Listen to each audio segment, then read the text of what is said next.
టమాటా curry ఎప్పుడు ఒకేలా కాకుండా ఇలా ట్రై చేయండి. రైస్లోకి, రోటీలోకి చాలా బాగుంటుంది. హాయ్ అండి, welcome back to Tatvik yummy kitchen.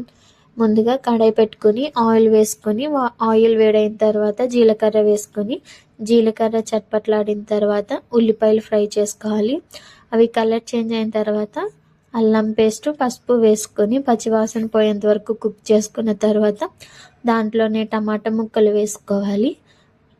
టమాటా సాఫ్ట్గా అయ్యేంత వరకు కుక్ చేసుకొని సాఫ్ట్గా అయిన తర్వాత స్మాషర్తో స్మాష్ చేసుకోవాలి. మీ ఇష్టం అండి, చేసుకోవచ్చు. నేనైతే చేసుకుంటున్నాను. దాంట్లోని ఉప్పు, కారం, ధనియాల పొడి, గరం మసాలా వేసుకొని ఒకసారి కలుపుకొని కొన్ని వాటర్ వేసుకోవాలి. నేను ఇక్కడ 4 గుడ్లని కొట్టి పోసుకుంటున్నాను. కొత్తిమీర వేసుకుని మూత పెట్టుకోవాలి.